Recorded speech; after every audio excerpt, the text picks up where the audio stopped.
All About the Archers. I'm Philippa and I'm with Quentin today because we are so very excited to talk to the main lady herself, Felicity Finch, who plays Ruth Archer. Felicity, welcome to the All About the Archers podcast. Well, thank you. It's lovely to be here and thank you for asking me. It's a pleasure. Great. Our pleasure. Our pleasure. Now, Felicity, two quick-fire questions which are of enormous concern to our listeners. First of all are you a genuine Jordie? Well, it depends what you call a genuine Jordie. I mean, to me, a genuine Jordie is someone that lives in the centre of the city of Newcastle. Because once you start going outwards from that, people that live in Durham will be speaking slightly differently to people that live slightly north of Newcastle. And to me, accents, I know from people that come from different areas that I know very well that an accent can change according to, how your parents speak or what the people around you when you were at school were like. So you don't necessarily get everybody on the same road that speaks the same in the heart of Newcastle or on the outskirts. So Ruth is supposedly from Prudder. Yeah. I personally am I call myself a refugee Jordie because I was brought up in Teesside, but my life took me to Newcastle in terms of theatre work and so I worked at Newcastle Playhouse and I did particularly the thing that makes me feel like I got my Jordie northeastern sort of my Ruth colours is that I was in a community theatre company called Northumberland Theatre Company. I did 5 shows with them over a couple of years, and you cannot tour community centres doing a play in an accent that is not accepted. So it's one of those weird things. Yeah. And I swear to God, I feel and that was a time when I was really tempted to move back north for certain reasons and because to be Northumberland is so amazing and so beautiful. Yeah. But things tied me, very close friends and things tied me to London. But I felt if I had stayed there, I would be speaking differently to you now because you only have to say, how does Ruth speak? And you probably noticed that my voice changed. It has. It became slightly more northeastern. I only need to be on a train north and it changes. Yeah. It can change according to whether I'm in Teesside talking to family or family in Newcastle, my nieces that have got Broad, and they have got Geordie accents because they were brought up in the middle of Newcastle. So it's a moving feast. It's a moving feast. Yes. Yeah, I got I feel that I am. I particularly enjoyed that scene a few months back with you and Jackie Lai, who plays Joy. Yes. And you were comparing where you came from in Newcastle. It was nice because it was like when are the two Geordies going to meet? And they finally did. Second question. It was lovely to meet. I hope we do have more scenes. Yeah. We did work together years and years and years ago. Yeah, on a production of Chicago. At the Newcastle Playhouse. So we did know each other, which was really nice. Anyway. Yes. We've interviewed Jackie. She's absolutely lovely. Second quick question, which everybody seems to want to ask you, Felicity. Are you a better cook in real life than Ruth? Yes, but I think Ruth is much maligned. I think for some reason it seems to be ignored. I'm not going to blame anybody.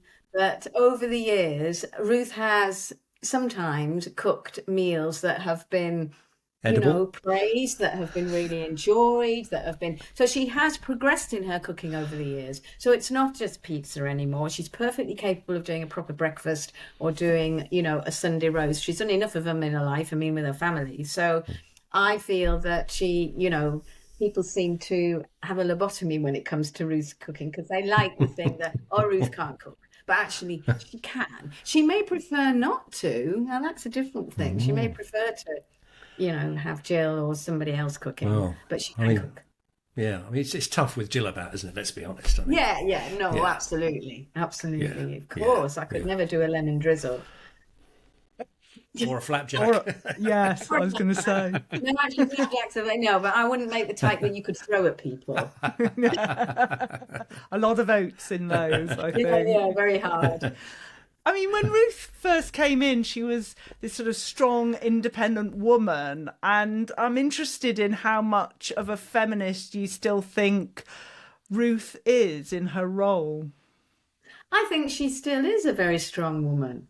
I think, I feel, I mean, she's always been very direct, very strong-willed, very, I mean, when she was younger, people would use the word feisty. And I think, I think that word has been, overused in various ways. But I think when she started out in the program, it was fair enough to call her that. Very, very direct, very honest, very warm. And I think that after she had breast cancer, I think that mellowed her, so that instead of going in all guns blazing, if there was something that she really didn't like or objected to, she would then be much more considered. And I think she's the one now that it might be David that gets more riled about stuff, and Ruth will be the calming. But I think, no, I certainly think she still is very much, I mean, I think for a woman to say she's not a feminist, Ruth, or as I think women, if you believe in equality and you believe in women being at the heart of, trying to make things better for women, equal for women, then yes, you're a feminist, and Ruth is definitely that. Yeah. Thank you. Yeah, I mean, looking at sort of Ruth as being one of the foundations of the Archers, I heard a very seasoned observer of the Archers, I can't remember who, but somebody who I respect their opinion, and they reflected that David and Ruth, their relationship is at the heart of the Archers. Take it away, and actually the whole drama, Ambridge, the Archers, loses its soul. Do you agree? Wow. Yeah. Well, I think that's it's lovely to hear that somebody said that. I think I, in a way, don't feel it's for me to say that that's the case. I think I have to be honest there, Quentin. I think when you're in this world of Ambridge, I feel like you're in a world that, if you're in a play, you're in the world of that play, and it finishes at some point. The play finishes. With the Archers, it goes on and it goes on and it goes on. And I feel that while you're in something, you don't judge it. I don't think it's helpful to do that. I think you see, so for me to be saying that Ruth and David are at the heart of, should always be at the heart of it. What does that exactly mean? I think they are certainly, the family is at the core of it. And I think there was a time where Ruth and David was seen to be at the heart of it. And I think now, the things move, things change. And I think in order for the programme to be able to embrace some of the stories it's had more recently over the last few years, you've got to, I think of it like a chorus and a chorus of Greek plays, really. You have your chorus and you have your principals, and they sort of move around as actors in Ambridge, that some people are at the fore, or they might be a little way back, or they might be actually being the chorus. But you need an epicenter, don't you? Because Ruth, yes, but David Ruth and David have not been. Yeah.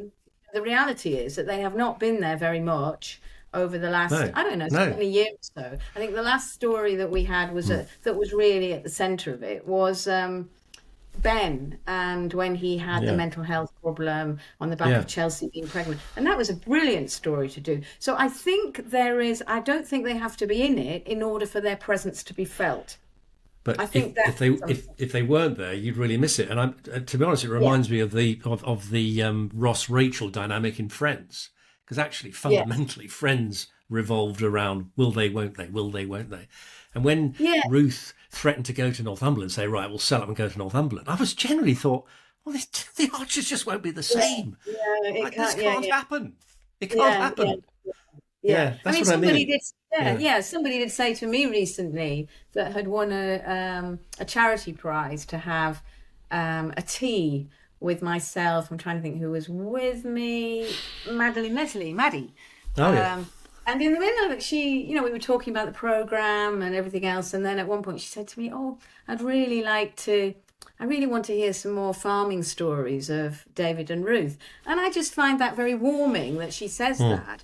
But, it's the nature of the program is that we have all these different characters and all these brilliant storylines happening, at the moment, extraordinary storylines, and they have to be worked through and everything. But I think, Quentin, yes, I think we are lucky to be those characters who, there was a time when they were seen to sort of inherit from Jill and Phil, the mantle, if you like, the matriarch and the patriarch. I don't feel that we're quite there because we're not old enough. I think maybe when you hit your 80s, if we're still around, maybe we will be. But yeah, it's a nice thought to feel that people, feel that that's our sort of place, if you like, with it.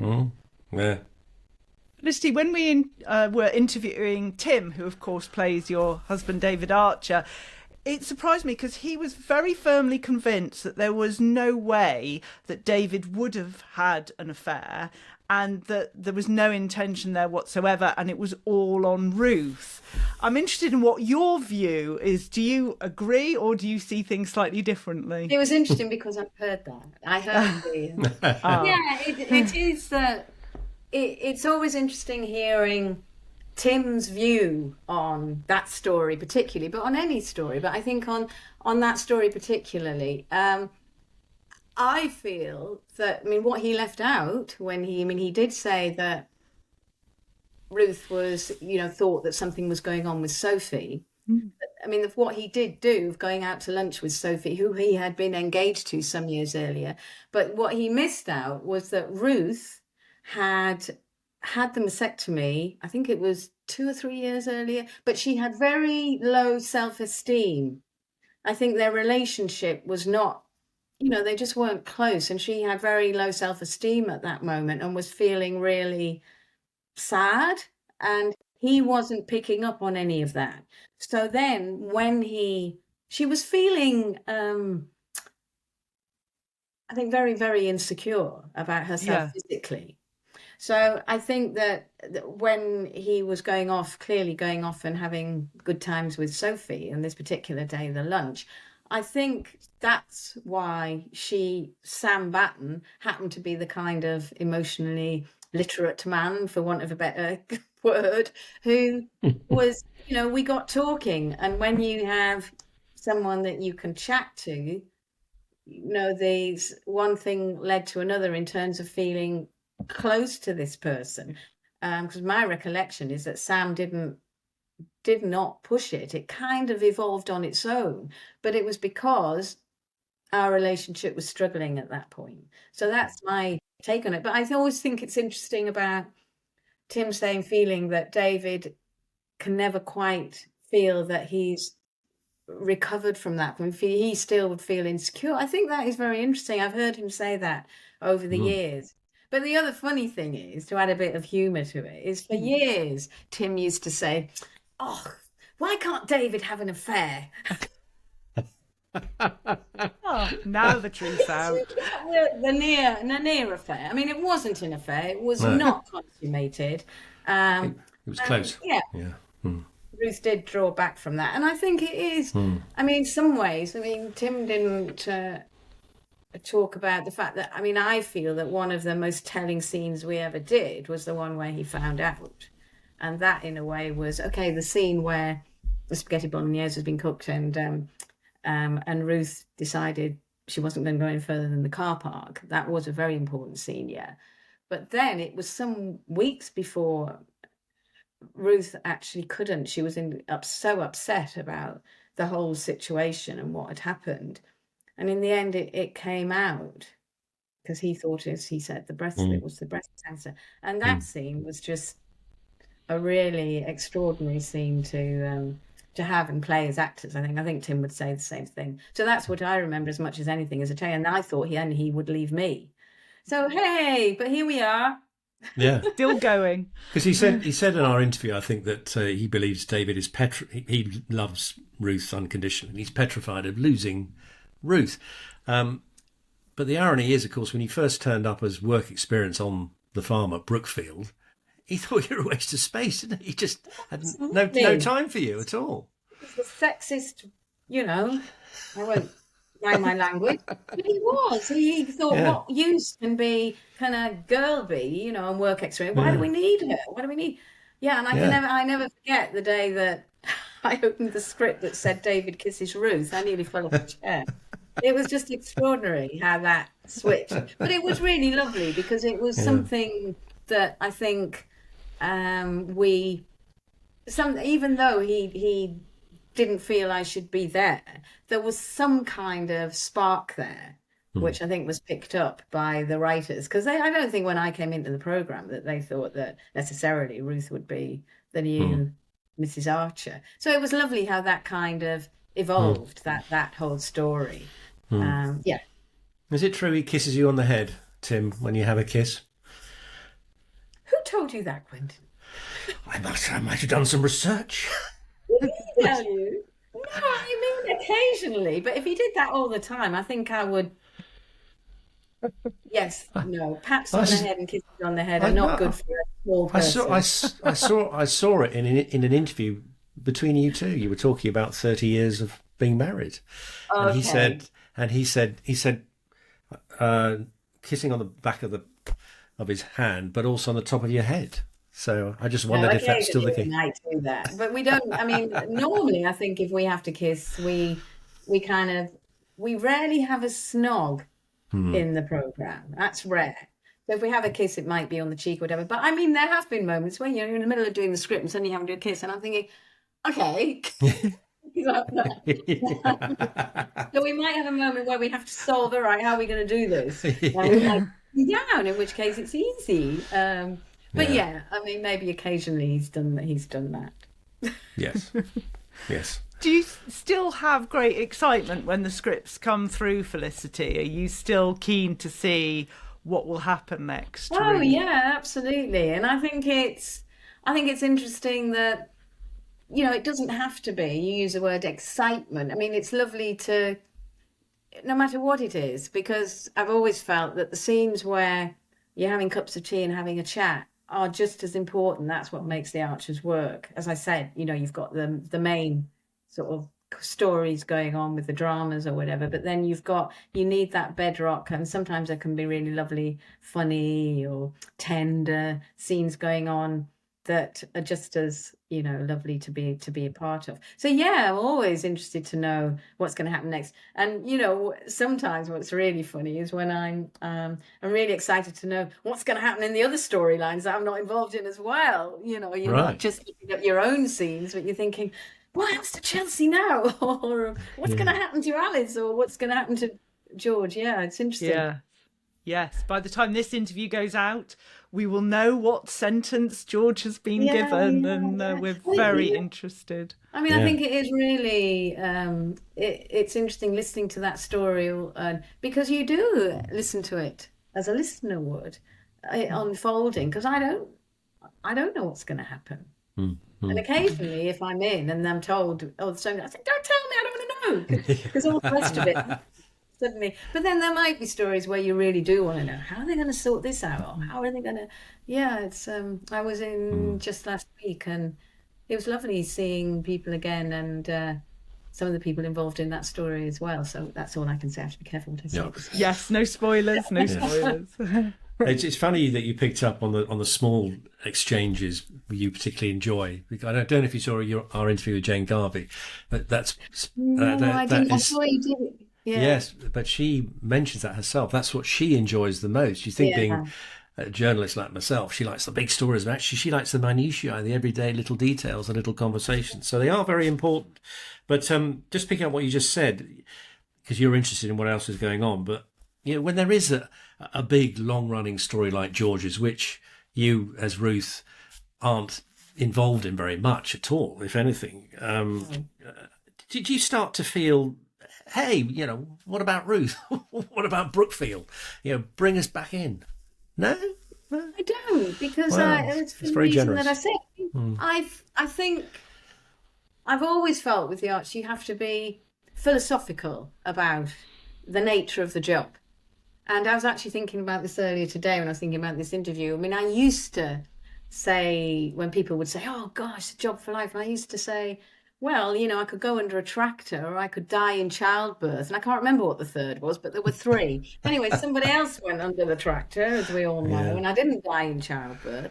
So there is always that slight of not knowing what could happen. So even now, one never knows, what could happen. So, and I think that as an actor in The Archers, yes, it's great to have a really great story when it comes along. But I try to feel as though, and most of the time it's well, I say all the time really, is that you just trust that things will gently evolve and there will be more for Ruth and David.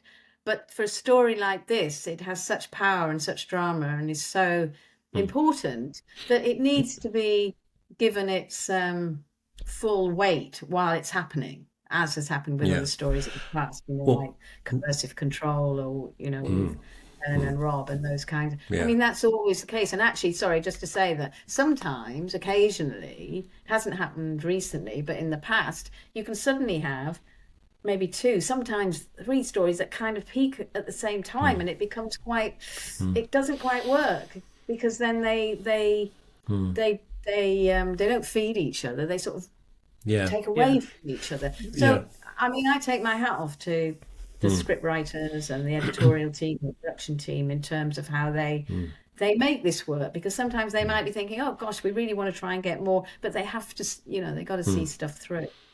Well, don't worry, Felicity. When I'm editor of the Archers, there will always be Ruth and David for the reasons I've explained earlier. Okay, so. Okay. Well, that's very good to know, Quentin. So when the job's up, I'll make sure Yes, put a good word in for me, okay? And you're safe, okay? Yeah. Felicity, I could be horribly wrong about this, so please forgive me if I am, but I believe you don't just have the Archers at work, you have some connections to the Archers at home. Would I be on the right track there?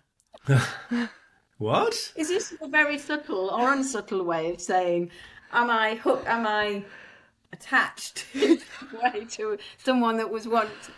Yes. Yes. So I've got a feeling it might have been, was it Sunny, plays Lillian, that might have let that figure out of the bag? Yes, but also in my deep dive research, I was like, well, those photos look very as if they're in the same place at the same time. So yes, can we? Are you comfortable in us mentioning it? Yeah, I mean, if he was around, he could come and say hello, but I don't think he is in this second. Yeah, I can. And the weird thing is, so for those that don't know, I don't know. What on earth is she on about? Yes. My partner of, and our times in life, this is quite something, of 11 years now, is Kim Durham, who did play Matt Crawford. Oh. Can I add to this? And I always want to qualify this. We didn't actually get together through The Archers. I didn't really see him much in The Archers when he was in The Archers because our characters didn't really cross that much. So although we knew each other, we didn't know, I knew him less probably than a lot of other people. So it was by some strange, you don't want the long story, strange story where I went and he was teaching at Bristol Old Vic Theatre School and needed somebody to cover a couple of classes to do with radio work.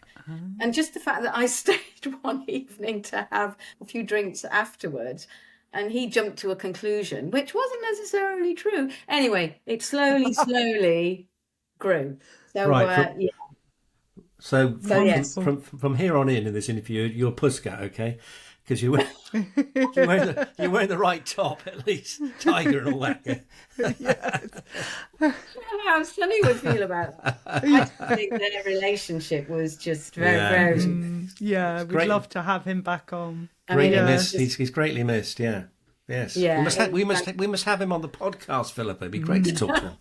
Don't worry, I've got it on my notes. Go on. No, it's a shame that his character was so wicked that he's been expelled to wherever it is at the moment. South America, isn't it? Somewhere. We'd like him back, please, Felicity. When I'm editor of the Archers. This one is growing. Kim will be back on, all right. There'll be so many Archers that are thinking we know who we want to come in the future, of course. Yeah. I've got to go back to David and the early days of you and David. Do you think Ruth ever fancied David in that leather jacket? I think that's quite a pertinent question. I think Ruth fancies David most when he's in his overalls. Ooh. Oh. Right. There are some very nice pictures that were once taken on a farm, and I love the all-in-one kind of. I think he looks very good in the overalls. Okay. That's partly Joe because he looks very good. You know, he can. What's the word? He can Pull off. Carry off. Yeah, Carry. you know, a good suit and and all of that. He can do that too. Right. I would say, yeah. He's Bit of manual labour. The manual labour. Not the leather jacket. There's something wrong about the cut of that leather jacket, wasn't Yeah, we were all very worried about that leather jacket.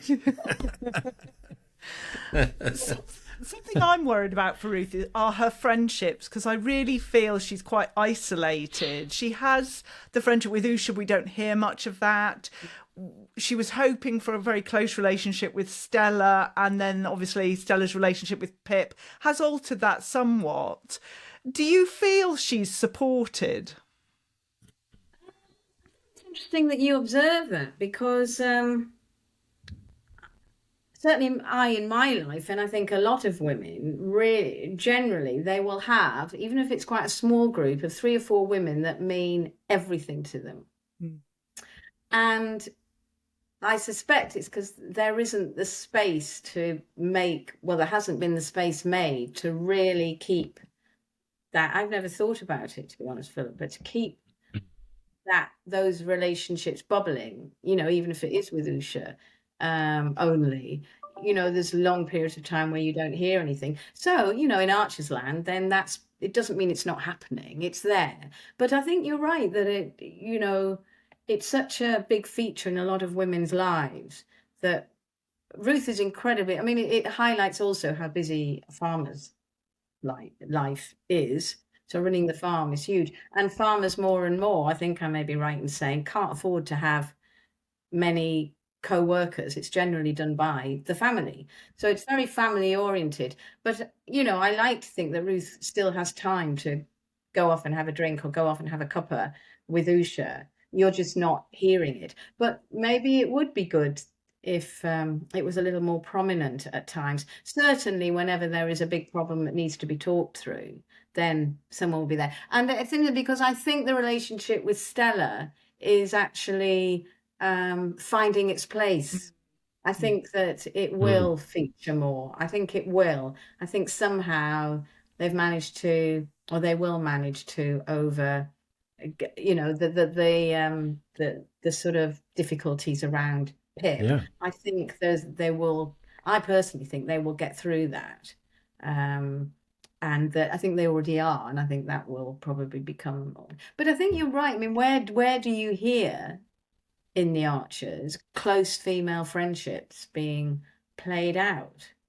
I do hear Lillian and Linda having scenes together. Nice. Sometimes they appear close and other times they appear to drive each other absolutely up the wall. But there is a connection there between Linda and Lillian that seems more... But you're right, actually. Who else? Fallon. Fallon and Emma. Yeah. Yeah. Emma. And, Clary and Susan, they're very close, aren't they? Yeah. Yeah. But they're often attached to work rather than hearing people. Maybe they feel it would be pretty boring having 2 women talking to each other about whatever. I don't know. As long as we're aware that they have got these friendships, which I think that's important. There was Kirsty and Helen, of course. That was close. Yeah, no, absolutely. But it seems where's like that gone? there is need. Sorry, Quentin, what did you say? Well, where's Kirsty and Helen gone? That relationship, that was so close during the Rob Titchener storyline, wasn't it? Well, it will still be there. It's just there isn't the space or the time to it'll be going on. It's going on as we speak. Okay. They're having a cuppa at this moment. You just don't. We don't know. Yeah, we don't know. They are. We haven't heard from Helen for a long time. Now, it occurred to me at times Ruth has been quite cavalier in her behaviour, because obviously it was the Sam Batten risk to her marriage. And then she was all up for selling up Brookfield and moving to Northumberland, throwing it all in at Brookfield. This cavalier attitude of hers, of Ruth's character, does that surprise you in any way? I don't think it does. I think it's always rooted in some kind of sort of traumatic stuff that's going on around it. And I find at the time there was a lot of, again, that it was because the farming was becoming more and more difficult, wasn't it? So it was in order to be more profitable, and it would make more sense to be in Northumberland. And I think at the time it was partly because it just made for the powers that be, a fun story, you know. And it was the road. It was the road that was going to be built. Through Britain. That everybody was going to go up to. That we were all going to go up to Northumberland, and people were genuinely saying, you know, would they record from Northumberland? I was kind of saying, yeah, of course, yeah, absolutely, why not? Knowing deep down. Then it was the going to New Zealand, wasn't it? So I think, that was a dangerous. It was a dangerous moment, but I think Ruth just needed space.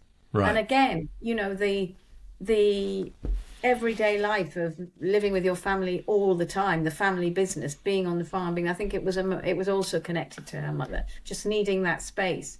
And I think when she was out there, it was genuinely looking at new farming systems.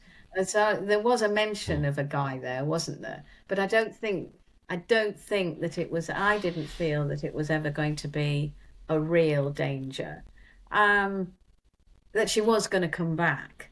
But I think that, you know, I think I heard Tim saying that, the longevity of, you know, in long relationships. I mean, I always used to look at friends that have been together for years and years and years and years, and, you know, with their children, you're aware that in relationships that last for decades, there are dips, there are difficulties, and in some relationships they fall apart and that's it. And in others, somehow they manage to work through these things. And I think it's also to do with seeing the bigger picture somehow, of seeing the future, what family means. And I think that I think there's something about Ruth and David that they know what they've got, so they wouldn't let it go lightly. Well, to be honest, Felicity, everybody could probably understand why Ruth needed to go to New Zealand for a bit just to get away from Pip.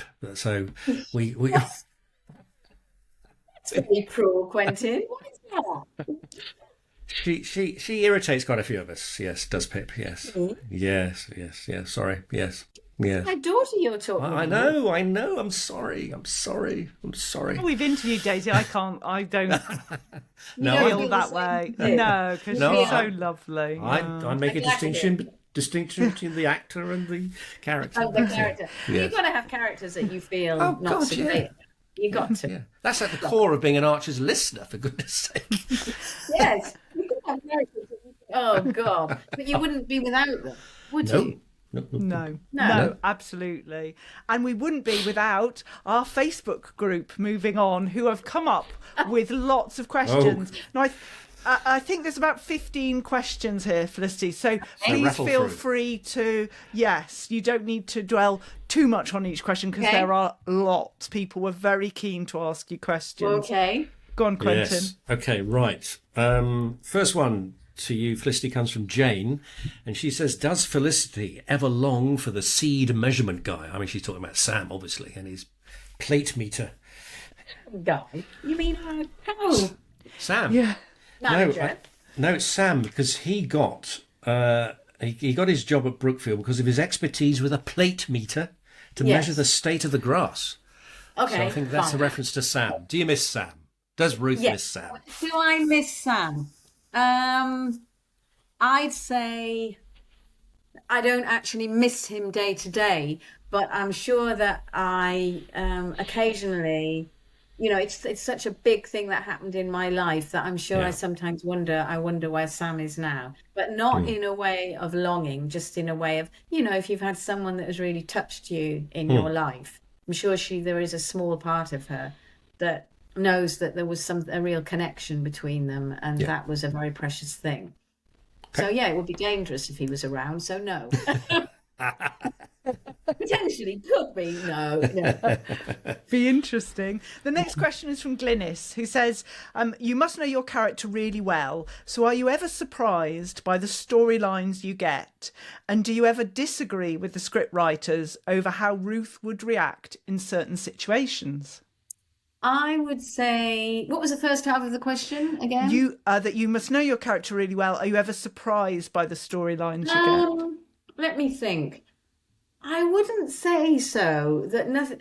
I wouldn't say surprised. I mean, I think the affair. I mean, that would be affair. That was potentially something that I wouldn't necessarily have foreseen, but it doesn't. So it's a surprise. It is a surprise, but not a surprise in a way of that could never happen. I don't think I've ever had a story that I've thought this could never be.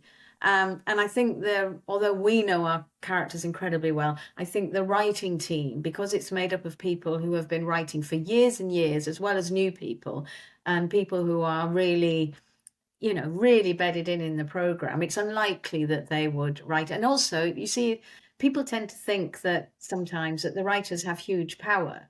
Well, a story is, as far as I know, I'd love to be a fly on the wall at a writers' meeting, but they're batted around. And, to get approved for a story to actually get the go-ahead, it's not just one single person that said, oh, I'm going to do. So you've got lots of lots of really, really clever, fertile, invested in a huge way in the characters. So they wouldn't do that. What can happen, though, is that things can be expressed in a way that wouldn't necessarily be how Ruth would. But we have we can say, well, I'm not sure if Ruth would say it like that.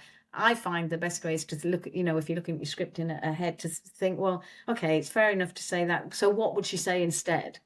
Or, so you've got some kind of alternative to say. You don't like the word supper, do you, Felicity, in your script? Supper. Did Tim say? No. Hey. I don't, no. I, Ruth, do not use the word supper. No. And if you do, I don't know whether listeners will remember that there was actually a funny scene with Neil and Susan about supper. When do you remember this? I think it was when they were going to go and they were inviting round the Aldridges when Alice and Chris were get together. So I think she was trying to be posh, wasn't she? Interpreted supper. Said you can't give them supper. You can't give them. No, she was calling it supper. Yes. So no, I always change my script. It has to be tea or dinner or the meal or no. Ruth would not. I hope you agree with me. Yeah, of course. Thank you. Yeah. Now, we've got a question here, Felicity, from Ruth, not Archer. She wants to know, have you ever spent time on a farm in real life? And what's the worst thing your character has ever done? My goodness. Well, the first half of the question, funnily enough, when I was very young, the first family holidays that I remember were on farms that were only about 20, 30 miles away from where we lived. So I remember that you'd just spend a few days, and this is back in the day, a long time ago. And I remember really liking the smell. And I remember getting up to watch the milking. So that's kind of weird.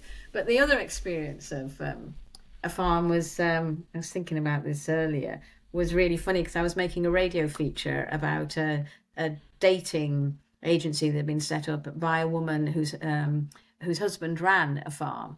And I went to record them about this. And when I was I went to, he was milking the cows in the afternoon, and I was saying, so what time do you have to get up in the morning to milk the cows? And he said, well, you know what time you have to get up in the morning to milk. Lovely. Things along the way. I wish I could, I would actually like to spend more time. I'm really interested, whenever there is something happening in the farm, making sure we know what it is, etc. It would be great to be able to visit sometimes. Because Tim is very proud of his farming credentials, but so absolutely. Can you think? What's the worst thing your character has ever done?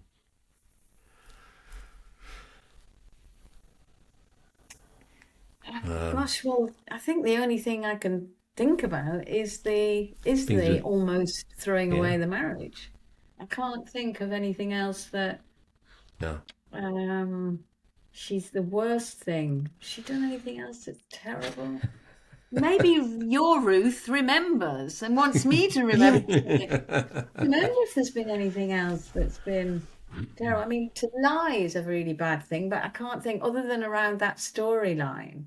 So no, I think she's squeaky clean. How boring is that? No, I think she's very sometimes flawed. Her relationship with Pip sometimes initially they sort of jar about certain issues, and then they go away and they work it out. But there's that initial jarring where I just think, I think it's the mother-daughter thing, isn't it? Yes, that's fair enough. The next question is from Mia in Newcastle.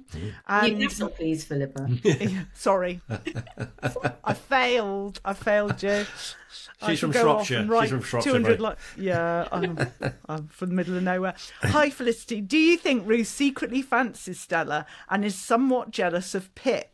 And please, could you do an "Oh, David" for us all?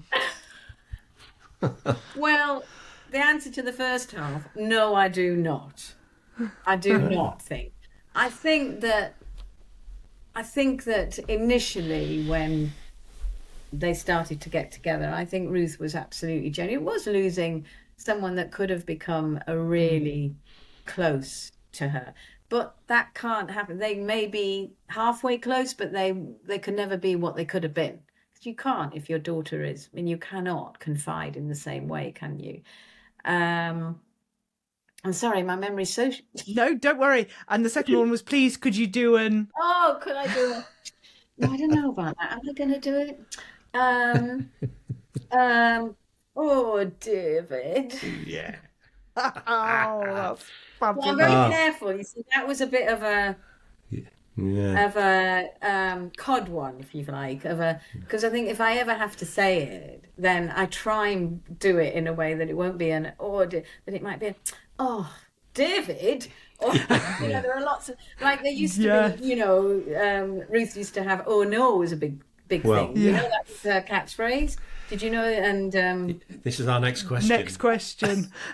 Shall we go on? Shall we go on to that? Go on. We got a few accent questions here. Sorry, Angie says, please can you ask Felicity if she created Ruth's inimitable or no, and how does she perfect it? It just escaped from my mouth one day, I suppose. It must have been in the script, and that's how it, that's how it came out. And then Dead Ringers hijacked it. And it became, in fact, we were talking about it the other day. I've got a T-shirt with it on. I mean, it was very funny at the time that to have that. But then I was very aware. I think for a while the scriptwriters didn't use it, and then they started to use it a bit more. But I always found a different way to say it. So I wouldn't say, oh, no. I'd say, oh, no, or, oh, no. Or, I would never say it in that particular way. But that's all I'm going to say about that. Okay. All right. Okay. Well, leave it hanging there like that. Paul says, how come your accent, Ruth's accent, has become more pronounced the longer she's been in Ambridge? Well, I don't think it has. I think it's just the same, really. I don't think it has. And also, I don't think people's accents become more, but I think they can retain them. And I think it's a very interesting thing. Sometimes people, when they move to another country, they'll come back and sound half American or half Canadian, whatever. And other times they'll still have completely their Cockney or completely their Jordie Northeastern. So I think it's an interesting thing. And I took the choice. Ruth is going to keep her. Okay. I mean, you've sort of answered this already from Steve, but how did you feel about the way her character used to be portrayed on Radio 4's Dead Ringers? Her character always used to start with the words, oh, no. So how did you feel about the Dead Ringers? I think it's the you can either think, oh my God, they're making fun of me, and how tragic is that, or you think the highest form of flattery. Yeah. There were some very funny things that happened, which we take too long to go into now. But there was a big celebration for the Archers that was I think it was in St James's Palace, but I could be wrong. King Charles now was hosting this, and Camilla, but there were some people, and Dead Ringers were the guests. Anyway, all I will say was that there was a moment in the middle of that was just hilarious, and it was around the oh no. So it's nice when something just grows out of nothing, and you can't take it too seriously. Otherwise, oh my. You have coined an Archer's catchphrase. I mean, you've made it. Yeah. The thing is, though, I mean, a lot of the younger actors in it probably wouldn't know what you were talking about at this moment. That's okay. Well, they need to do their research, Felicity. Yeah, they need to do that. The next question is from Dorhe, who says, can you talk about the time you helped start up a radio soap in Africa and Ruth's appearance on that show? Well, that isn't what happened. I didn't set up a radio soap. I've never set up a radio soap, but I was invited by a charity that was setting up a radio soap in Rwanda just after the genocide in 1994. Actually, it was 1996 or 8. Sorry, I think it was 1998. It's 1998. And they were setting up to get across important information. So it's the education through entertainment, which is, of course, how the Archers started. So I wish there was more time to talk about this, but I'll try and whiz through it. So I was invited to be there at the launch of Urunana, which is their program, which means hand in hand. And they were so I was there and they recorded a scene that was written for me and one of the characters. So there was a lot of publicity around it there and here, because somebody from the Independent came and wrote a big article about it as well. So it was a very special thing to do. But off the back of that, they didn't know that I had started making radio features. So I then made some radio features about the programme and about other things that were happening, widows of the genocide that had got together a group of women to support each other. And my relationship with Urunana and the people that were running it has continued. And I went back and made a half-hour documentary about it a year later. It's an extraordinary program. So it's actually still going now. And the country has, it's in the news some of the time, but the country is not going through in any way a difficult time like it was then. It has come through that. One prays that it always will have done. But for many years, and now there's still a lot to be done still for people not to be in poverty or whatever, and in relationships, different generations that have been born now that didn't know what was happening, what happened, and there's lots of different sides to it. So the program still has a place. But when I was involved with it, there were all sorts of storylines to do with people's lives day to day. So it became a kind of lifeline, whether it was health issues, social issues, or whatever. So it was tremendously interesting. And that spawned doing the same thing. There was one in Afghanistan. Did you mention that, or was it just in Africa? No. No, in Afghanistan, there's been a soap for years and years and years, since about 1993. And I made a program about that and have been back a few times to work with the actors and directors there. And there was one in Cambodia and one in Albania for different periods of time. But there isn't time to talk in more detail. But it's been a very special thing, where my job making radio programs as an interviewer and editing programs together has overlapped with being an archer. And I feel very, very lucky and blessed, as my mum would say, for that to happen, to have met those people and made those programs. Yeah, fantastic. And the archers being the model. It doesn't mean they're all set on a farm, but the model of how this works and, the sorts of characters you need in order to start something like that.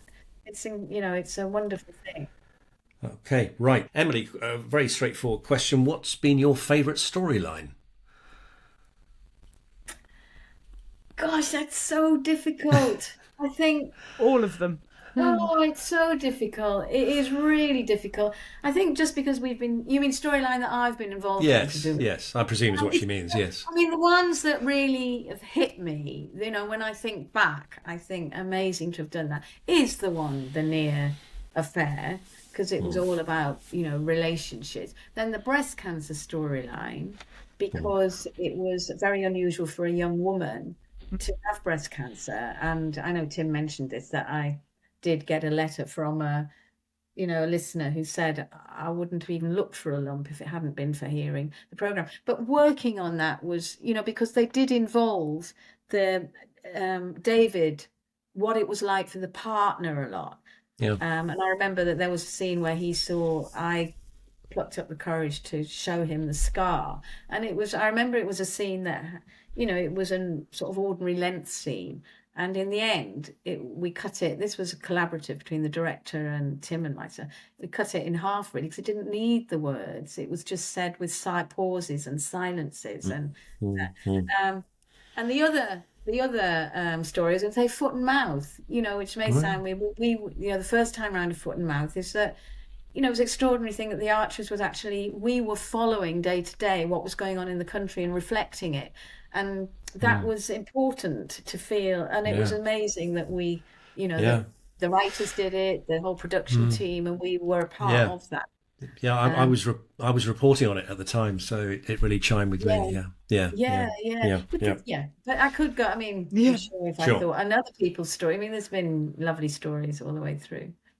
Alison's asked, please can you ask Felicity if she has more than lasagna in her culinary repertoire? Thank you. I think the answer is yes. The answer is yes. Now have I got to tell you what? No. Pasta. We've got, let me think. What are my favourite things to make? I make the occasional tagine. And what else? Stir fry thingies. Those sorts of, I'm trying to think, what else? No, there's at least 5 things in the fridge. I'll have you know. Thank you. And a pizza there for emergency. Right? Now, this one surprised me. This from Sally. She says, why does Ruth always sound so happy when she's sending her animals off to slaughter? Do I? Apparently. Oh, I'm really sorry. I think it's not so much happy as a matter of fact that this is what happens. This is why you've got meat on the plate if you eat meat. We look after the animals very well. They're going to be looked after, that is the cycle of it. But I hope I don't sound too happy. I mean, but you cannot get attached to your animals. I mean, I've never observed it, but it's an interesting question. Yeah. No, it is interesting. I'm just an upbeat kind of a gal. What do you think? Well, the next question is asking you to sort of name and shame. The question's from Michael. Who does Felicity think will be the best of the next generation to run Brookfield when David and Ruth retire? Pip, Josh, or will Ben come back to farming?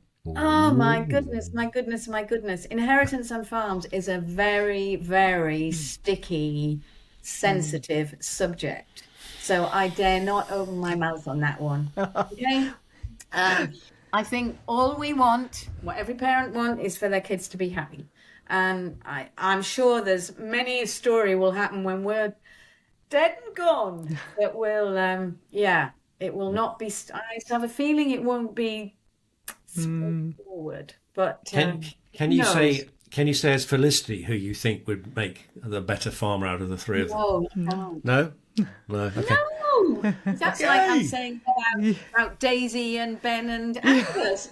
No way. And in fact, to be honest, I don't have a view because they're all so young. Anything could happen in their lives. Okay. Anything.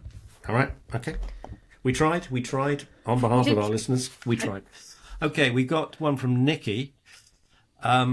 She says, Ruth and David had been through a lot. 3 kids, a miscarriage, cancer, deaths in the family, an affair, an intimidation campaign by criminals, and foot and mouth. Surely there can't be many more dramatic storylines for Ruth. She then says, what would be the icing on the not cooked by Ruth cake storyline that Felicity would like to be a part of?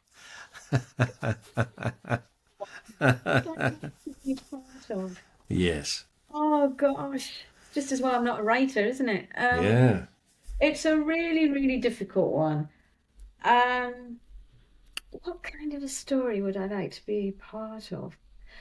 I don't know. I mean, okay, all right. I loved the story with Ben and the mental health. I mean, we didn't know that was coming up, and then when we were told about it, I thought, what a great story. I think, all I can say is it must mean that I'm very happy in my role to just see what happens. And I trust that there will be good. I just hope that stories happen that really do reflect what's happening, in farming around the country and to do with our food. I mean, post BSE, food started to mean so much more to us and where we got our food from. So I think that's really important. But the farming being connected to the emotional.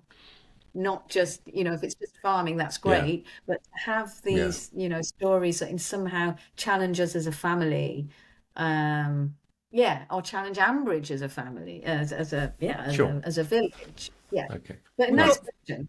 Well, we've got 3 questions left from the Facebook Okay. group. So the next one is from Derek. Are you anything like your Archer's character in real life? Well, I have been asked that before, Derek, and so it's quite easy for me to answer. I would say in quite a lot of ways, yes. I'd say I am like Ruth, but I'd say that I'm possibly not as, I think I'm even more considered than I like to think, more considered than Ruth is even now, sort of post-mellowing. I think I probably am. But on the other hand, I'm trying to think, I think I love being able to play her life on a farm is something I'm curious to know whether I would be able to adapt to a life like that. And I have spent some time actually just this weekend on a farm. We've got friends that started, are running a farm in Buckinghamshire, and there's always something very magical about that. So I think, yeah, in a way, I think given half a chance, I might have, if I married a farmer. Okay, Anyway. I think you sort of answered the next one from Max, but anyway, he says, hello, Felicity. In late 2015, Ruth took a trip to New Zealand after a difficult year. She had a lot of stress relating to the flood and her mum dying. But what I was wondering is, do you think she considered or actually did cheat on David in New Zealand? No way. No way. And I don't think she even considered it. I think that was something that was kind of maybe blown up in order to be a bit of a red herring. No, Okay. I don't think so. Fine. And there are always red herrings in Ambridge. Yeah. The last question is from Claire. Does Ruth regret that the planned move to Northumberland didn't happen? No. I think that was an example of a story, dare I say, that was a bit of fun. Yeah. Although it was rooted in a reality. You had me in palpitations, Felicity. I was worried. That's what I mean. It played with people's imaginations. You're doing all the work as listeners and thinking, oh my God, they could go to... Because the truth is, they could have gone to Northumberland. But the reality, in terms of the practice of running the programme, they couldn't have afforded it. That's what it comes down to. Yeah. In the future, who knows? If anyone hears me saying this, they might say, right, I'm going to show, we're going to do something like that. Because it would be exciting and fun. But I don't think, I don't think it was right for it to happen. Just stay put. Anymore. No. Just stay put at Brookfield, okay, Felicity. All right.